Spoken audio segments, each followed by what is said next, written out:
Olá, seja bem-vinda, seja bem-vindo a mais uma revisão da lição dos adultos. Hoje é sábado, dia 30 de agosto de 2025 e, olha, temos aqui um material muito rico para a gente explorar juntos esta semana. Vamos mergulhar, sim, em temas que são a base mesmo da relação entre Deus e o seu povo, né? A ideia de aliança, o chamado para ser santo, as formas de adorar e, talvez o mais fascinante, a própria presença de Deus pertinho da gente. A nossa conversa vai passar por textos bem importantes, tipo Êxodo 24, onde a aliança é selada de um jeito, uau, bem forte. Depois a gente vai para 1 Coríntios 11, pensar na ceia do Senhor. Vamos dar uma olhada também na advertência séria lá de Levítico 10 e na promessa incrível de Ezequiel 36. E ainda tem os detalhes da casa de Deus em Êxodo 25 e 31. A ideia é tentar ligar esses pontos, sabe? Entender melhor como Deus construiu e manteve essa conexão especial ao longo do tempo.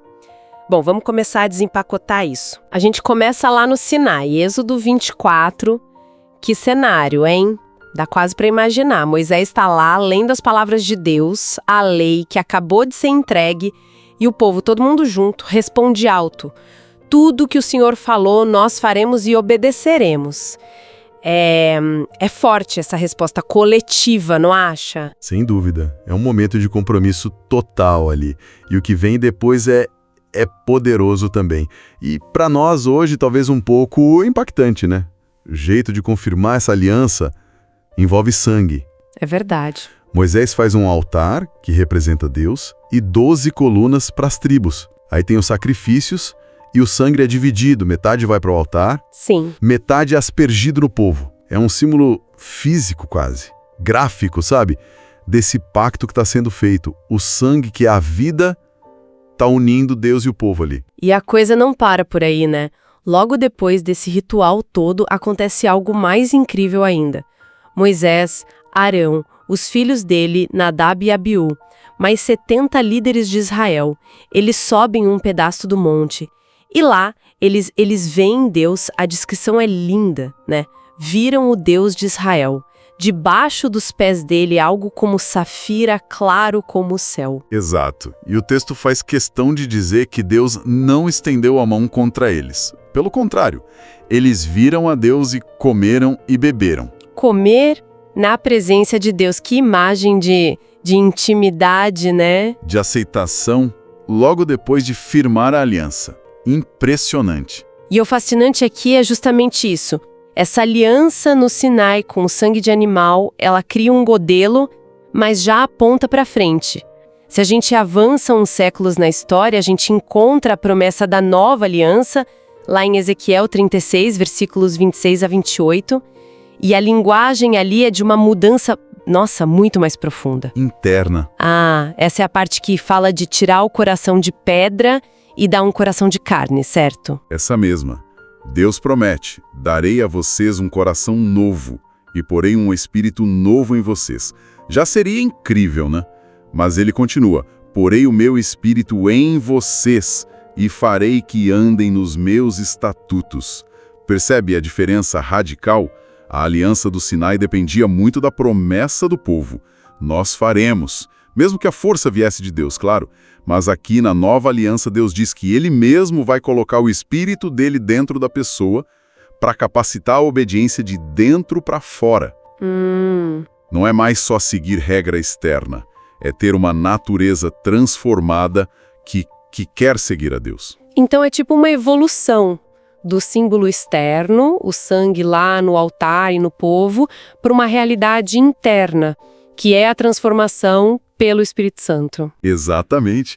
E essa nova aliança, ela tem a sua expressão ritual na ceia do Senhor, que Paulo descreve em 1 Coríntios 11, o pão partido, o vinho, representando o corpo e o sangue de Cristo. O próprio Jesus disse, este cálice é a nova aliança no meu sangue. Faz todo sentido. O sangue de Cristo derramado de uma vez por todas é o selo final dessa relação nova, mais íntima, onde a lei não está só na pedra, mas escrita no coração pelo Espírito.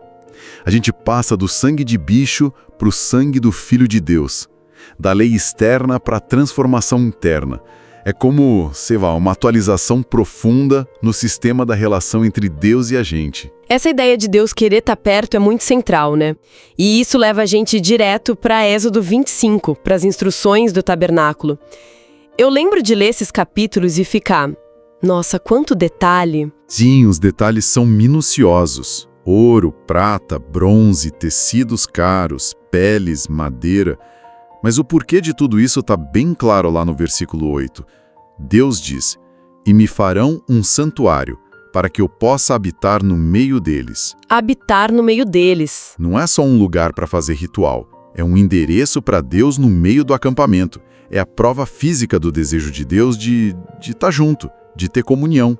Ele não é um Deus distante, não. Ele quer acampar com o povo dele. E o cuidado com esse lugar é tanto que, lá em Êxodo 31, Deus até escolhe os artesãos principais, Bezalel e Aholiabe, e diz que encheu eles do Espírito de Deus, de habilidade, de inteligência.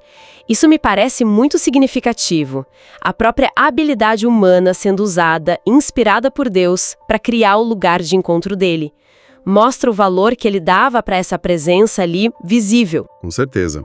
Construir o santuário já era um ato de adoração, usando os talentos que Deus deu para preparar um lugar para ele. Só que essa proximidade toda, esse privilégio de ter Deus morando tão perto, traz junto uma responsabilidade, né? Qual? A necessidade de reverência, de santidade. A presença de Deus é poderosa, transforma, mas também é perigosa se a gente trata de qualquer jeito. E aí que entra aquela história triste de Nadab e Abiú, em Levítico 10, né? Esse episódio sempre me deu um frio na espinha. É compreensível. Nadab e Abiú eram filhos de Arão, o sacerdote principal.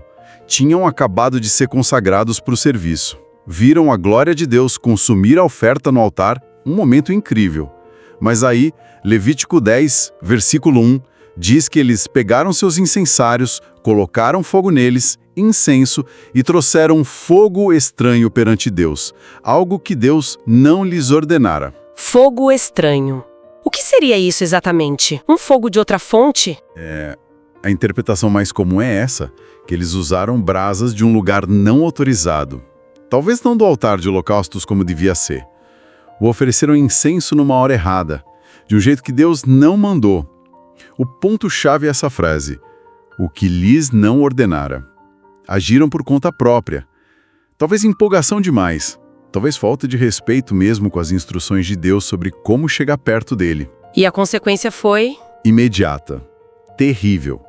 Saiu fogo de diante do Senhor e os consumiu, e morreram perante o Senhor. Nossa, é uma lição bem dura de que a adoração não pode ser do nosso jeito, né? Exatamente. Mostra que a santidade de Deus não é uma sugestão.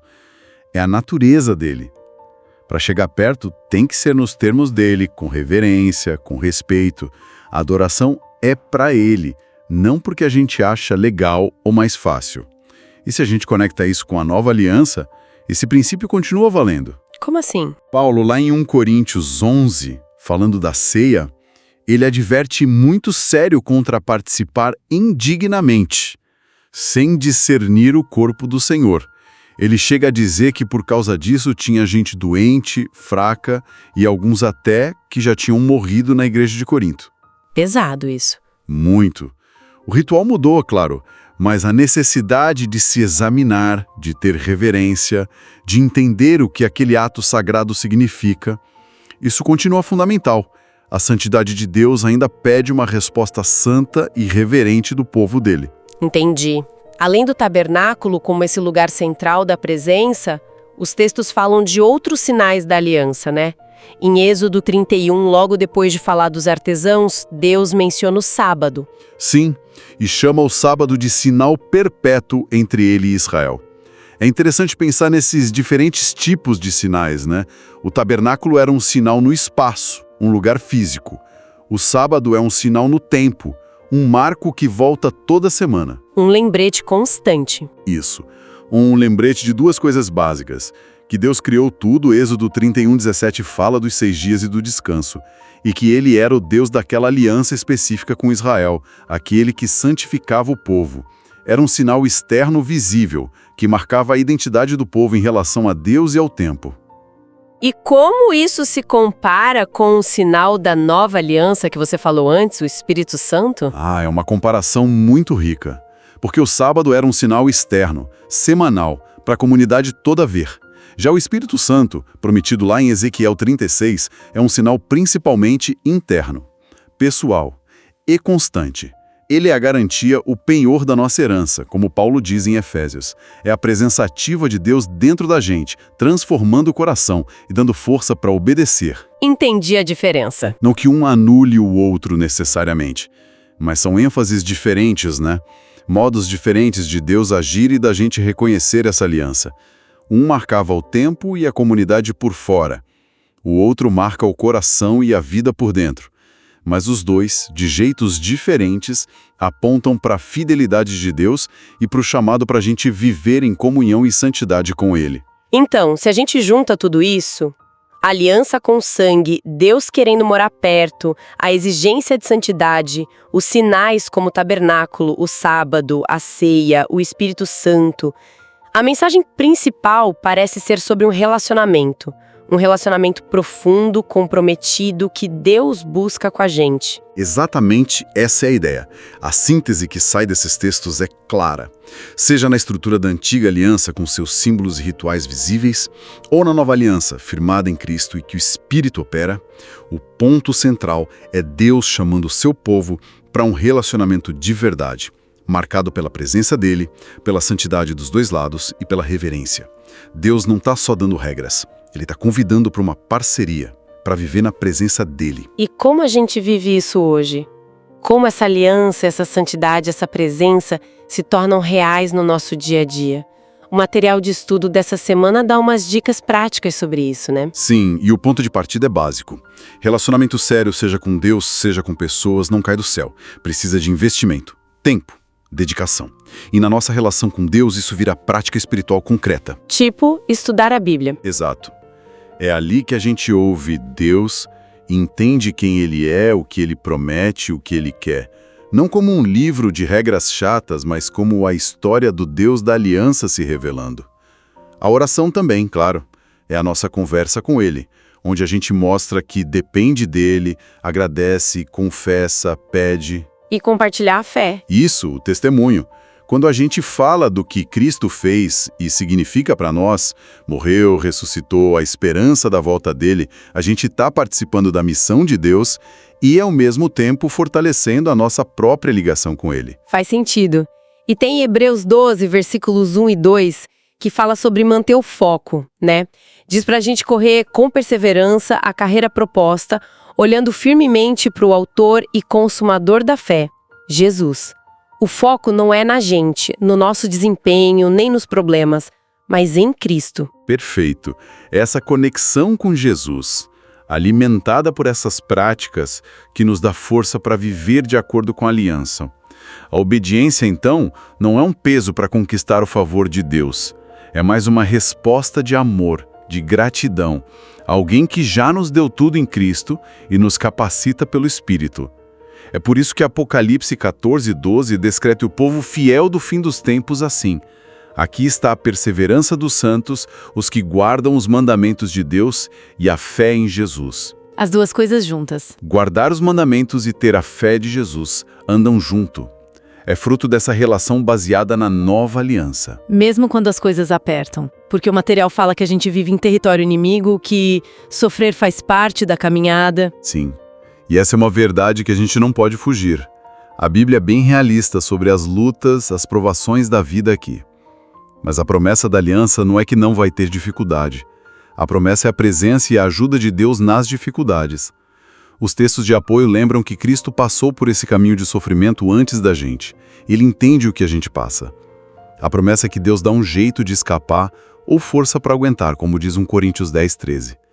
E que Ele pode usar até as provações para fortalecer nossa fé, para fazer a gente olhar para Ele, para o arco da promessa, como um dos comentários diz. A base para enfrentar o sofrimento não é a nossa força, é a segurança desse relacionamento com um Deus fiel à sua aliança, que prometeu estar presente e nos deu o Espírito dele. Então, fazendo um resumo de que a gente conversou hoje, Vimos como as alianças de Deus são sérias, comprometedoras, tanto a do Sinai quanto a nova em Cristo, e as duas querem relacionamento próximo. Percebemos que santidade e reverência não são opcionais, são essenciais para estar na presença santa de Deus. A história de Nadab e Abiú deixa isso bem claro de forma trágica. Exploramos o desejo de Deus de morar com a gente, que se viu no tabernáculo e se cumpre hoje com a presença do Espírito. Analisamos os diferentes sinais dessa aliança: o lugar, tabernáculo, o tempo, sábado, o memorial, ceia e a garantia interna, o Espírito Santo. E, muito importante, concluímos que viver essa aliança hoje pede dedicação. Tempo na palavra, na oração e uma obediência que nasce do amor e da fé em Jesus. Exato. E talvez, para a gente fechar, a reflexão que fica é bem prática, bem pessoal mesmo. Como é que nós hoje, no século XXI, cultivamos essa consciência de que Deus está presente? Será que a reverência ficou só para aquele momento do culto no fim de semana? Ou ela colore a nossa vida diária, o trabalho, o jeito como a gente se relaciona? De que formas concretas essa ideia, assim, radical, de que Deus pelo Espírito mora em nós e conosco como igreja, realmente muda o nosso jeito de viver, de tomar decisões, de tratar as pessoas? Entender que o Deus das alianças ainda busca essa proximidade, isso desafia a gente a pensar como essa presença se manifesta e é honrada na nossa vida hoje. Uma pergunta forte para a gente levar, com certeza. Até amanhã, no próximo estudo. Até mais!